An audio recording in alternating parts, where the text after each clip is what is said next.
Okay. Welcome, Amyee. You're our third guest on our Empowered Birth podcast. I appreciate you coming on. That's all right. To start off, in 30 seconds, who is Amyee?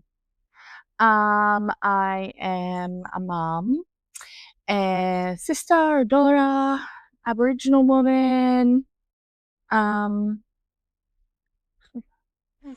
How old are you? I'm 35.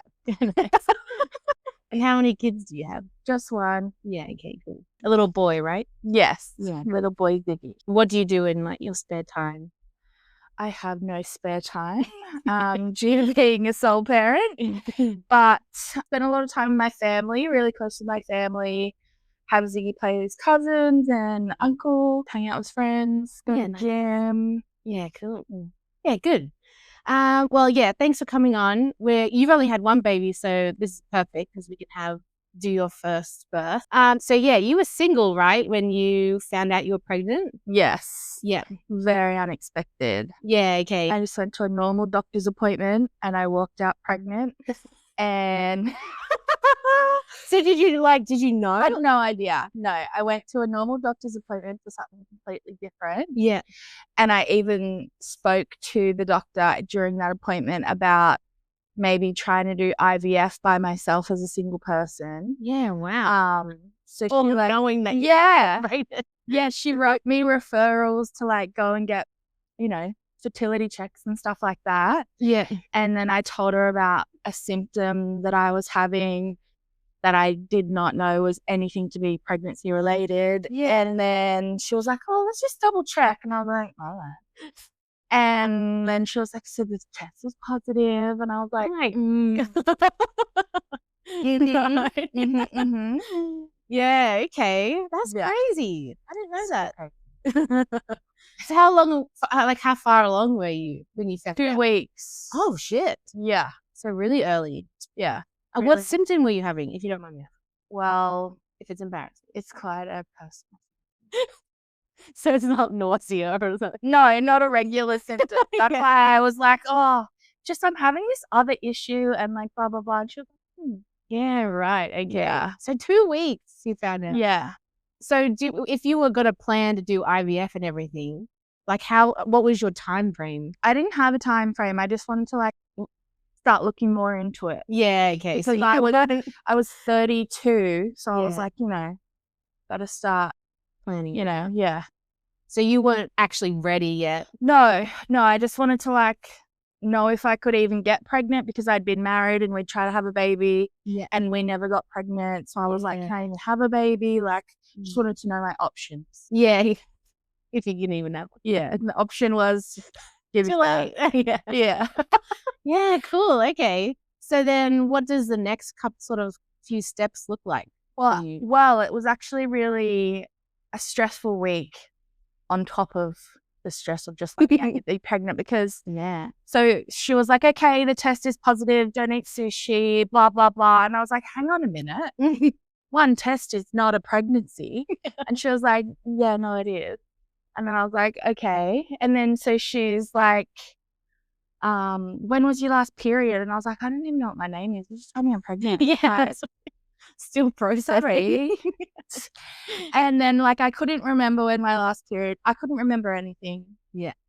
And also the shock was also that one of the people that I'd slept with worked at that doctor's surgery. So I was like really packing. I even said that to her and she was like, okay. And I'm like, what do I do? Yeah. And then so anyway, she gave me a blood test, referral for a blood test, and so that we could sort of like track where I would be. Mm-hmm. And then I went and did that blood test, and then so she just guesstimated a normal cycle. Yeah, okay. Which I don't have a normal cycle because I've got PCOS and stuff. Yeah, okay. And then I did the blood test and then they called me and they're like, oh, you're not pregnant.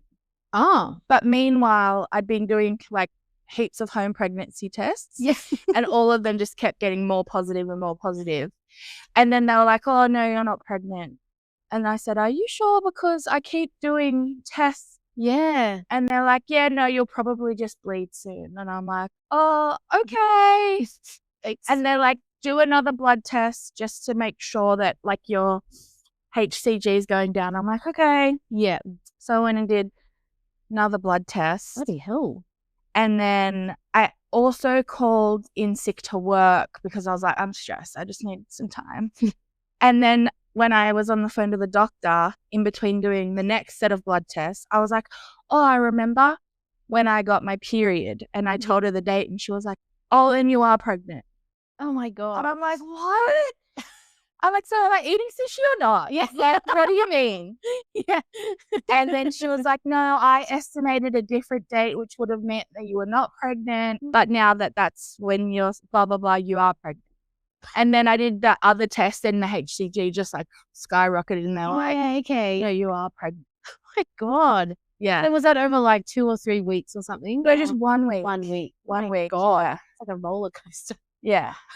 And then meanwhile, I'm writing down a list of like, who's the best? And like, Yeah, okay. Yeah. So at the time, you were just sort of like, you were going on like a few dates or something with like a few different people. well, I was seeing someone.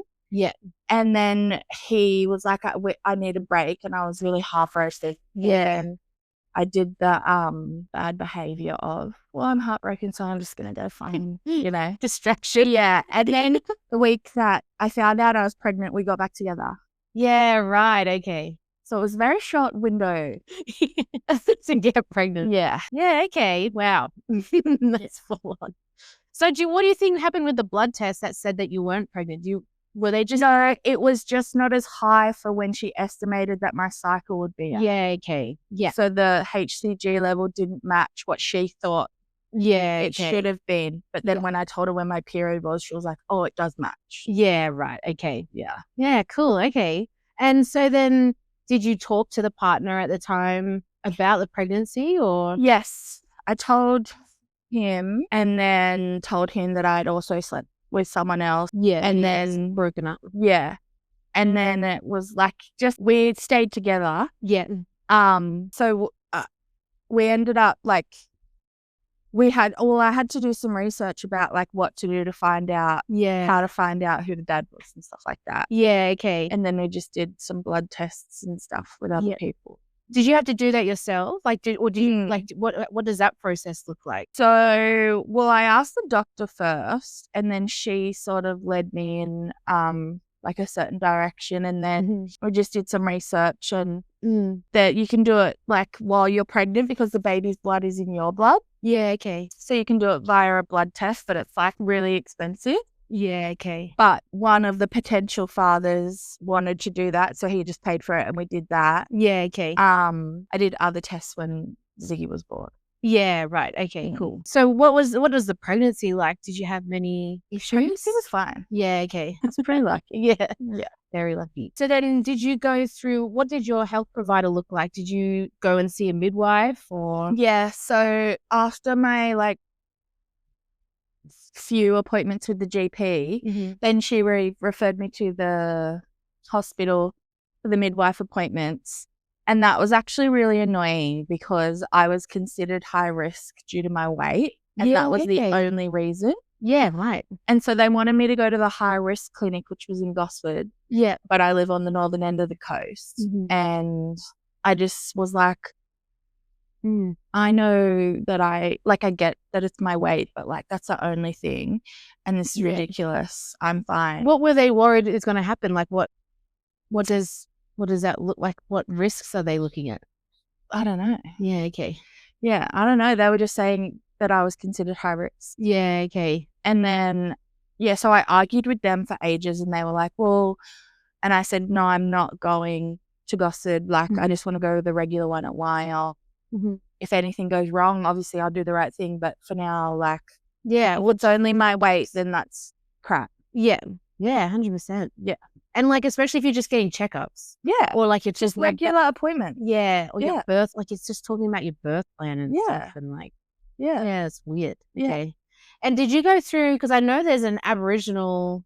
No, I didn't go through that one because a friend of mine had done that and she said that when it's time to give birth, there's like a disconnect in communication. Yeah, okay. So then I just went to the normal path. As in, like, they just cut sharing the information. Different systems, yeah. Right, okay. So when you actually went into labor and go to the hospital, they wouldn't be able to clearly see all your history and stuff from your midwives and stuff. Yeah, okay. So you ended up seeing a midwife at Wyong Hospital? Yeah. Did you end up seeing the same one, or did you see I multiple? saw different ones, yeah. Yeah, okay. So it was just whoever was sort of like on shift. Did you mind that? Like, was that a problem? No, I didn't care. Yeah, okay. Because it was just the standard measuring your belly. Yeah. Nothing. Yeah. You could ask questions if you wanted. And yeah, okay. Mm. So as you were going through it single, like, who were you thinking about having in your birth room, like, as a support? Well, this caused a massive fight in my family because I didn't want my mom. Yeah, okay. She was not happy with that. Yeah. But I wanted my brother. Okay. Because he's like my biggest support person. Yeah. And then he ended up saying that he didn't really want to, which was fine. Yeah. And then so I asked my best friend at the time, and she was in there with me. Yeah, cool. Okay. Was it just her? Yeah. In your birth? Yeah, nice. Okay, cool. Well, I had a C-section, so I had another friend at the hospital as well, but I could only have one person in the C-section. Yeah, okay. Did you end up doing that diabetes test? Was that I had to do it twice. Yeah, okay. I had to do it twice because of my weight. Yeah. And I didn't have just gestational diabetes. Why did they make you do it twice? Because of my weight, because I was at higher risk of getting it because of my weight. So annoying. What periods did you do it at?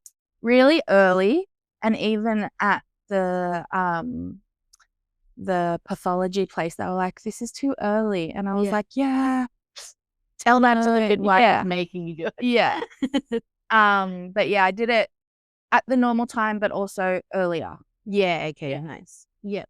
And so what did you do to, like, prepare? Did you do a lot and much research, or like, did you have an idea on what your birth? Well, I was seeing the midwife at my GP as well. Yeah. Because I go to an Aboriginal medical centre. So they have midwives there. A midwife. So I was doing, like, I guess, birthing classes, sort of birthing education with her. Yeah, okay. And coming up with, like, a birth plan and stuff like that. Was that just one-on-one? Yeah. Yeah, cool. Okay. Yeah. What did that birth plan look like? At the start. Well, I wanted to have as little intervention as possible. Yeah, okay. But also wanted to go in with an open mind yeah, 100%. Yeah. Yeah, okay. But I really didn't want to get induced. Yeah, okay. But then I had to. Yeah. Why didn't you want to get induced? Because from what I had learned, that it led most inductions, like, lead to higher percentages of more intervention. Oh, okay. Yeah. Yeah, right. Like forceps and things like that. Yeah. Okay. Yeah. So you were worried about that. Yeah. What about, like, pain relief and stuff? What were you? Just whatever you. Yeah, just go. Yeah. If I needed something, then yes. If I didn't, then no. Yeah. Okay. Were you thinking about, like, water birthing or anything like that, or? Nah. Just whatever. Yeah. Whatever you felt was good at the time. Yeah. Yeah, cool. Okay. Yeah. What did your, like, last 4 weeks of pregnancy look like, do you think? I was just trying to get him out. Yeah, okay. Because I was going over. Yeah, okay. So when did he how far did you go over? 2 weeks. Yeah, shit. Okay. Yeah. Oh, okay. So let's go to when you're 2 weeks overdue, and what happens on from then? Well, so my last midwife appointment, because they kept talking to me about inductions. Yeah. And I kept saying no. Yeah. And then I forcibly said to them, I need to stop having this conversation. Like, yeah, good. Put on my thing that I do not want to be induced and stop talking to me about it. Yeah. And then so in my very last appointment, they were like, I know that you don't want to, so I'm not going to talk about it.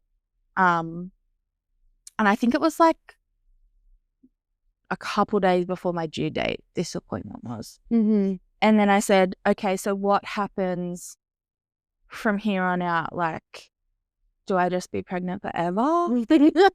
And then she was like, well, yeah, like, you don't want to be induced. Like, but then went over all of the risks of how the placenta works less and all that sort of thing. So then I said, fine, just book me in for an induction. Yeah.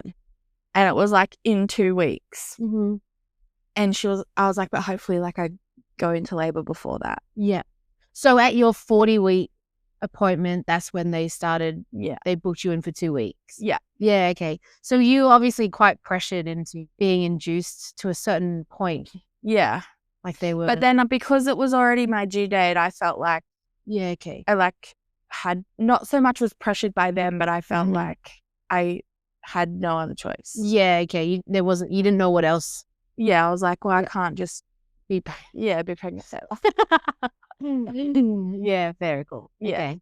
And then, so did you do anything in those 2 weeks? Yeah. Like I was trying everything. Yeah. Okay. Everything. I even like my partner and I then were like we were just friends at that time. Yeah. And I even was like, please just have sex with me. I need to get this baby out of me. We need to have sex. The good of humanity. Yeah. I was like, I've tried everything. I was like, please. Yeah. But yeah, no. Yeah, I guess. Yeah, right. Okay. So how were you feeling in those 2 weeks as that inducement date got closer? Like, how do you think your stress levels were at the time? Do you think you were quite anxious or? Yeah, I was anxious because I just wanted to try and get him out. Yeah. Before that date. Yeah. Yeah. Okay. Yeah, that's frustrating because obviously, yeah, you want to be given information and other way. Like you had already told them it was something that you specifically didn't want to do, and instead of them like offering up any sort of other things that you could probably do, did they do any like membrane sweeps or anything? Yes, I got 3 of them. 3? Yeah. And nothing worked. Yeah, right. So he really didn't want to. No, he did not want to have that. Yeah. I was bouncing on like a medicine ball, like it was, I was eating the dates. Yeah. Tried spicy food, like, tried using breast pump. Yeah, okay. Like, yeah, right. Yeah. You just didn't like. And can you talk us through what the membrane sweep sort of, if you can remember? Because I know it was like 2 years ago. Yeah. Do you remember what that process was like? Was it uncomfortable or? Yeah, it's uncomfortable. Yeah. It's just like they use their fingers. Yeah. And it's just a lot of pressure. Yeah. Okay. Yeah. And then, they're obviously trying to like open up the cervix. Yeah. So they try and open the cervix and sweep out the top layer. Yeah. Okay. Yeah. To encourage labor to start and everything. Yeah. And you did it 3 times. 3 times. Was that in like? You're only allowed to have 3. Yeah. Okay. Because there's like a risk of infection. Right. And was that over like a week or? 2 of them are really close together to try and make it like work. Yeah. But then one of them I think was a week prior to that. Yeah. Okay. And did you feel sore after? Like, did anything last or did it go away? And you didn't get any contractions? Well, then when I went in for my induction and they were monitoring, they were like, oh, you are having contractions. Yeah, right.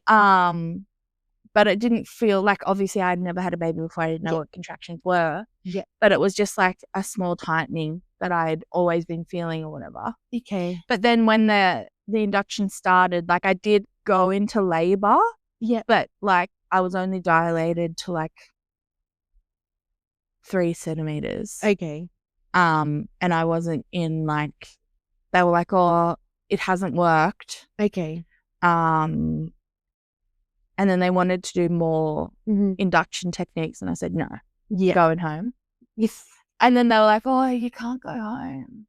Like you're in labor. Yeah, but right. you're not like progressing. Yeah. Or, yeah. Well, because when I was, I think I'd only, because what happens when you go in for my induction at least, they put a hormone tape in your vagina. Okay. Like attach it to your cervix. And that's supposed to open up your cervix, like dilate you. Yeah, okay. And so I went into labor, but I only dilated an extra centimeter. Okay.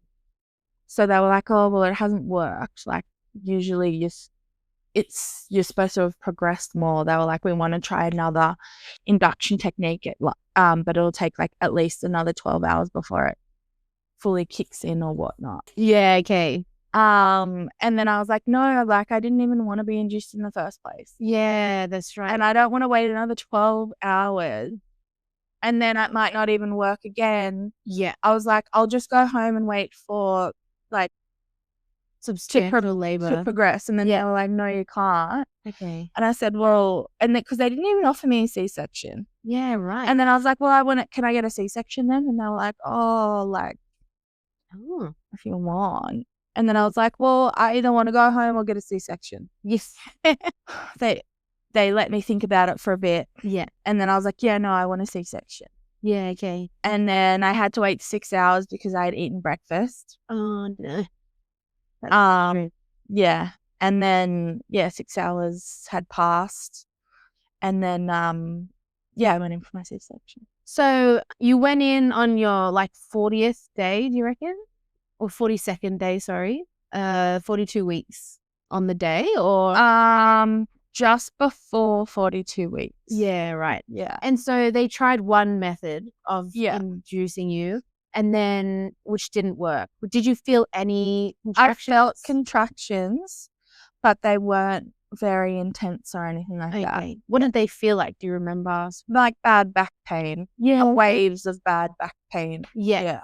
And did you have to do anything during that to cope? Like what? Not really. Yeah, okay. Like they weren't nothing. Yeah. But you didn't have to do something to get through. Not really. Just some deep breaths. Yeah. Okay. Yeah, nice. And so then did they say what the next step was for the inducement? They wanted to do a balloon. Oh, where okay. Put a balloon in your cervix to open up the cervix. Even more. Yeah. But I just was like, no, I didn't even want an induction in the first place. And they couldn't guarantee that was going to work either. That's right. Yeah. Right. Okay. So then in that 6 hours, you just had sort of mild back pain. Was there anything else like nausea or anything? Or you're pretty good? Yeah. And did they have to monitor the baby as well? Yeah. Yeah. Okay. And he was fine? Like, that's fine. Just chilling out. Yeah. He was like, Mom, I'm not moving. Yeah. So funny. Yeah. And okay, and so the 6 hours passed. Yeah. And then we're just waiting for the surgeons to be ready. Yeah, right. Yeah. How much longer did you have to wait? I can't remember. Yeah, okay. Yeah. And then do you remember how that process started? Like Yeah, so I was like, they had to do this big questionnaire with me, and, give me all the risks and everything like that. And then I went into the room by myself, the surgery room. Yeah. And they had to put like a spinal block in my back. And that part took forever. Right. And why? What? I don't know. No, I don't know. I don't know why it took so long.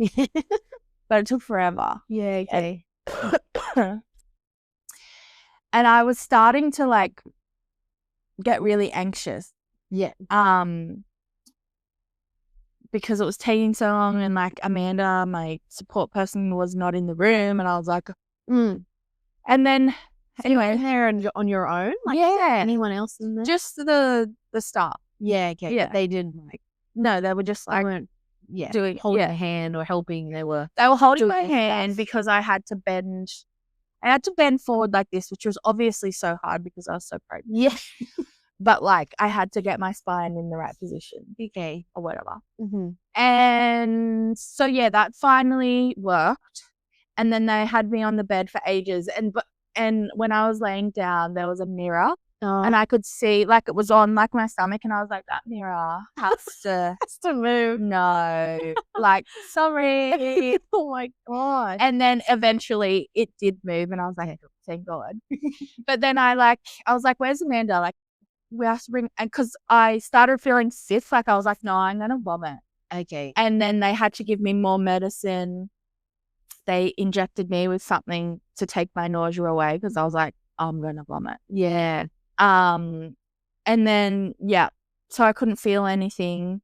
And then they brought Amanda in, and because I was like freaking out, I could hear all the instruments and everything, and like it was just really overwhelming. And I was like, I need my music. Yeah. Because Amanda had made a playlist, and I was like, I just need my music. Yeah. And then, that's right, Amanda told the nurse what was in the playlist, and but the nurse did not put, like, she thought she did a good job of putting this music on. Yeah. But it was not the right. Was it like meditation or something? No. Amanda told the nurse that I liked Tupac. Oh, yeah. And then she put some other Random. and I'm like, this is not Tupac. And then when Amanda came in, I'm like, Amanda, quick, I need Tupac now. I need to put him on. And then once they said like, oh, we're gonna start now, it was like that.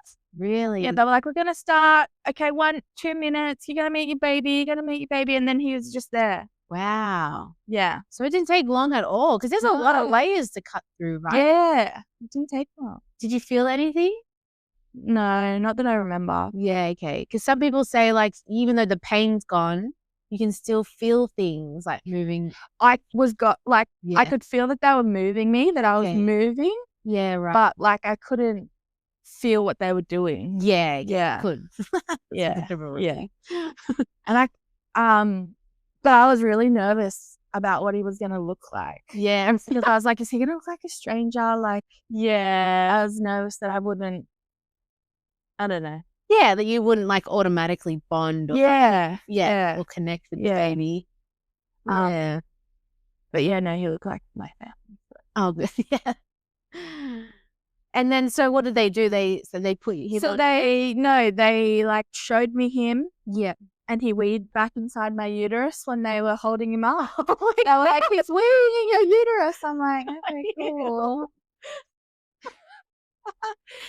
And then they took him to like wrap him up. Yeah. And Amanda cut his umbilical cord. Oh, that's nice. Yeah. And then they brought him over to me, and I met him properly. Yeah. And then they took him away again just to weigh him or whatever. Then I had him from there on out. Yeah, right. Okay. Yeah.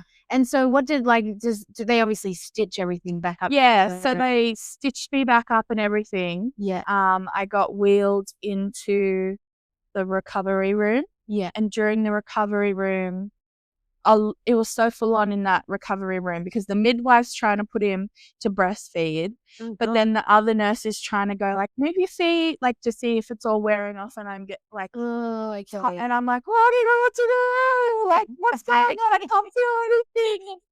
Oh, yeah. Wow. That's fun. And was Amanda still with you at that time? So she had Ziggy. Yeah. And then, once we got into the recovery room, they just, tried to put him on me straight away. And, but she didn't leave me.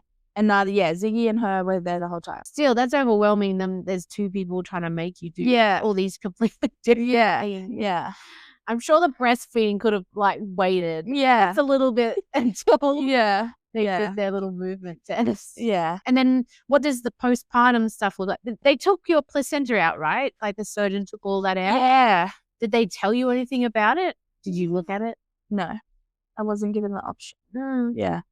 Although Amanda said that she did see me open on the... Oh, did she? Yeah, she said when she cut Ziggy's umbilical cord, she like turned around and I was still all open. She goes, that was not putting you back together. You're just everywhere. Oh my God. Yeah. I wonder if that's like what it is for other people's partners and stuff. Yeah. Because that would be terrible. Yeah. Like I would hate to see your partner's organs. Yeah. Oh, okay. Yeah. Poor Amanda. Yeah.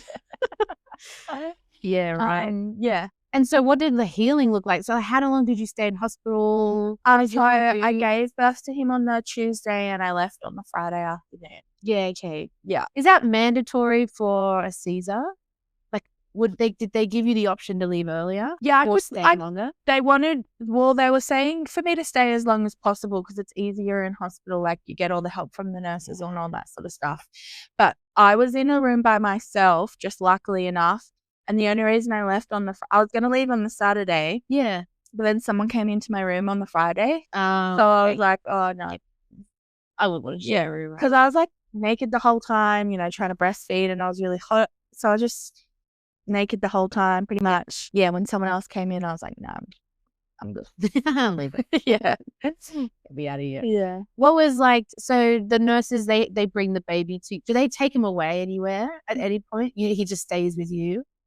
And then they help you like breastfeed and stuff? Or Yeah, they helped me breastfeed and help me like, because I couldn't bend over to pick him up or anything. So I had to have like a special crib. What are they? Bassinet. Yeah. But one that was open so that I didn't have to like go and, but it was still really hard to, like, I couldn't move. Yeah, okay. Yeah. After a couple of days, it was all right. But like the first like 2 nights, it was really hard. Yeah. So they would pick him up and everything. Okay. Yeah. Is that something you had to ask for? Like if he starts crying, then I would just ring the bell. And they would come? Yeah. Was it like... Sometimes I would get him and then they would come in. They'd be like, why didn't you call us to get him? And I'm like, right, okay. So they're quite responsive. Yeah. Yeah. Some nurses were better than others. Like, of course. Yeah. Especially with the breastfeeding. Yeah, okay. Like some would slow down and take their time. Yeah. Where others was just like, just put him on. This is the way you do it. And I'm like, okay. Yeah.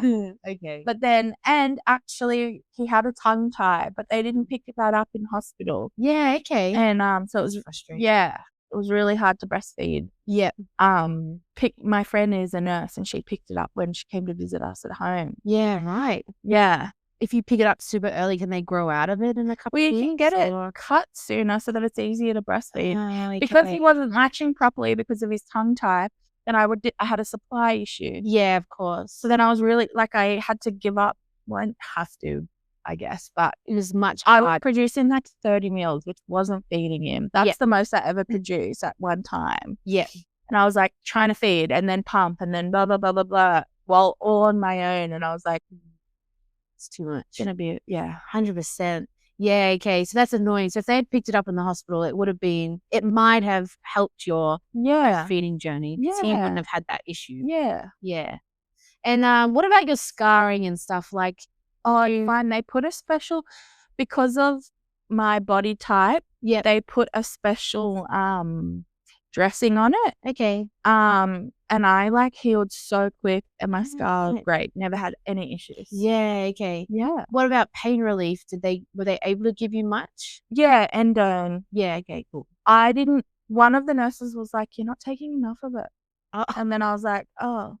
And then she tried to and then she tried to give me more. But because I had already been on this small dose, the other nurses was like, no.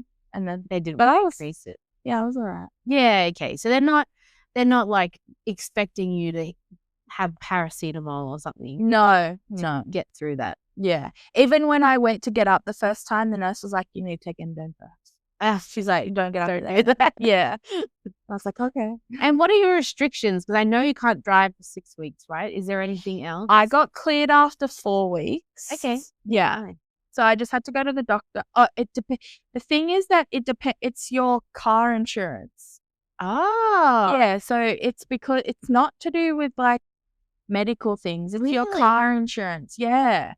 So because you've just had a major surgery. Right. So if you get in an accident and you're not cleared by the doctor to drive, then your car insurance doesn't cover it. Oh, so right. I always thought it was because you could rip stitches up. But but no, it's because of your car insurance. Yeah, right. Okay. Yeah. So, right. So it might not be 6 weeks. It could be. Yeah. So mine was less. Yeah. Oh, cool. Okay. Yeah. And what about getting around home? Like, because you're on your own. Like, I understand. Was your mum? Yeah, my mum came and helped, and she was really helpful.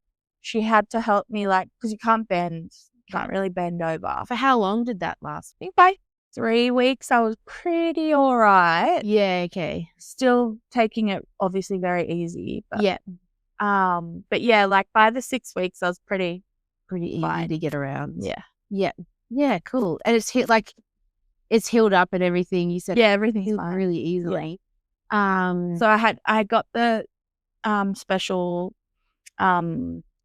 bandages off like 7 days after the surgery. Yeah. Do you know what makes them so unique? Like, it had a special. It was joined to a suction thing, like a tube to suck all the air out. So I don't know, it just made it better. Yeah, right. And there was like, obviously there was no issues with where they cut or anything, because I know some people have had bad positioning. No, Mum. So then if you had a choice for, if you do end up having another baby, would you elect for another C-section just straight up, or would you try and do vaginal next time? I'd probably try do natural. Yeah, okay. Yeah. Because also Yeah. I didn't know at the time Mm-hmm. that having a C-section, there's like makes breastfeeding harder because your body doesn't naturally. Yeah, I think there's a few things. I think one, it doesn't set off a certain hormone. Prolactin, I think it is. And then I think the drugs that you need to have the C-section then make your baby a little, like, I think they pass through the placenta a bit and they make your baby sleepy. And then so the first few days they just want to sleep. So yeah, 100% it makes it harder. It's just another hurdle, isn't it? And how is he going now? Like, how's your solo parenting? Yeah, fine. I wouldn't trade it. Yeah. Because like essentially, yes, the perfect scenario would be that I had a baby with someone that I was in a loving relationship with. Yeah. But given my situation, I feel lucky in my situation because I call him the sperm donor. Yeah. He's not a good person. Yeah. And so I don't want him to be an influence on my son. Yeah. And you don't need to have that battle of custody. Yeah. It's just so much better. I feel very lucky. Yeah, nice. Yeah. I got a fire round of questions. Okay. Oh, actually, before we do the fire round, was there any, you said you did a free class with the midwife. Did you do any other birthing classes, like any hypno or anything? Nothing like that? I had some, I even tried acupuncture to bring on labor. Oh, really? Yep, didn't work. Where do they do it? Do they do it on the belly? Or do they just random spots all over the body? Yeah. Did you just do it once? Yeah. Yeah, okay, cool. Yeah. It didn't work. That's so crazy. So this one maybe doesn't really relate because you weren't pushing, but did you end up pooping? No. Do you poop with cesareans? No. Do you have to have a catheter? Yes. Yeah, okay. Yeah. Did you have any issues with that? Because I know some people get like UTIs with catheters and stuff. No. Yeah, easy. Yeah. How long after birth did you end up having set? Well, I was single, so no, let's go. Yeah. Wasn't even on my radar. Do you reckon it would make a difference if you've had a C-section? Is it, is it just as, do you reckon it'll be just as tricky as if you had a vaginal birth? I think trickier. Yeah, okay. Because, well, obviously I haven't had a vaginal birth. No, but like you can kind of I feel like the recovery time is longer with the cesarean. Yeah, okay. So how it's hard. Yeah. It's like you don't want to be physical in walking around the house, let alone the other things. Yeah, that's right. Yeah. So how long would you suggest if you've had a cesarean? When did you start to feel more like you're just able to do more stuff and you didn't have to think about your scarring? Yeah, like at least a month. Yeah, okay. Maybe even longer, yeah. Yeah. Because I think they say don't have sex for 6 weeks. Yeah. So I was on birth control before I left the hospital. Really? Yeah. So the day after I had Ziggy, the surgeon came to talk about like how to recover from a C-section and do's and don'ts and how long. She started talking about how long to wait before getting pregnant again. Yeah. And I said, no, I'm gonna cut you off right there because I'm not giving him a sibling. No. And then she said, oh, okay, so what birth control are you gonna go on then? And I said, I wanted the implant on. She's like, fine, let's organize it. And like the next day, they put the implant on in my arm. Oh, Sorry, then my hospital. Yeah, straight away. Yeah, straight away. Wow. Okay. Yeah. What did she give you a time frame of when you can have an 18 months? She recommended. Yeah. Okay. Is that all for all cesareans? Yeah. Yeah. Okay. Yeah. I don't know. I think I've heard a few other people have that time frame. Yeah, but you hear of people just getting pregnant. Like 7 months. Yeah. Yeah. No, I don't. Yeah. Oh, did you have after pains? Like, did you feel your uterus contracting back? Did you have any? I don't think so. Yeah, okay. Not that I remember. Did they have to give you anything to help your body do that, or did your body just do it? No, but they just did it. Yeah, cool. Okay. Yeah, nice. So I've got one word to describe labor, but Non-existent. I don't know. yeah. Yeah, you had minor Yeah. contractions. So Yeah. yeah, cool. Did they ever explain why? Like why it didn't work? Or are they just like it just sometimes it doesn't work? Yeah, just Yeah, right. yeah. Did you have any weird cravings during birth? No. Birth? During pregnancy? No.